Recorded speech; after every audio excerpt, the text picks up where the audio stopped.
وعشان اكسب فلوس قدامي طريقتين، هم مفيش طريقه ثالثه، يا اما تبيع اكتر يا اما تصرف اقل، تقلل المصاريف. هم دول الحلين اللي عندك، هم دول الاتجاهين اللي في ايدك يعني. الناس بتوع السبلاي تشين دايما احنا في ايدنا حته المصاريف، نقدر نقلل تكلفه الانتاج، نقدر نقلل تكلفه المشتريات، نقدر نقلل تكلفه المخزون، المخازن، النقل، كل حاجه نقدر نقلل التكلفه بتاعتها. والناس بتوع البيع شطارتهم انهم يزودوا المبيعات.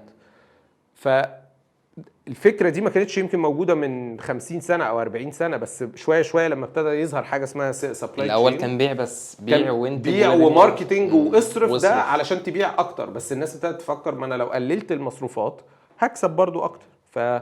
ومن هنا بتيجي الشركات كلها يقول لك انا عايز اقلل المصروفات. وطبعا شركات كتيره بتاخد الابروتش بتاع يلا نمشي ناس عشان ده اسهل حاجه، عشان هي امضى بكره شلت التكلفه من عليك، بس انت ممكن تكون غلطان، يعني مش هو ده احسن.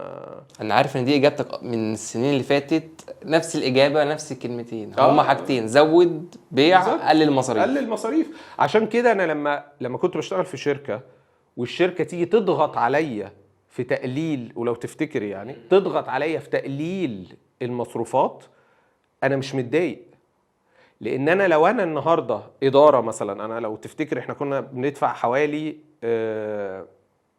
32 مليون بدون ذكر اسماء، يعني بندفع 32 مليون تخزين وتوزيع في السنه.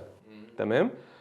لو انا ما قللتش الرقم ده الشركه هتمشي ناس عشان تقلل الرقم ببساطه يعني.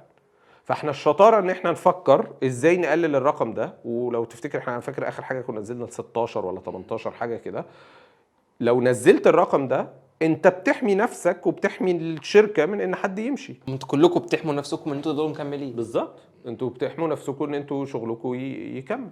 فانت لازم تفكر ان خلاص لازم يعني نبقى شاطرين ونفكر في افكار جديده نقلل بيها المصروفات، المصاريف اللي عندنا.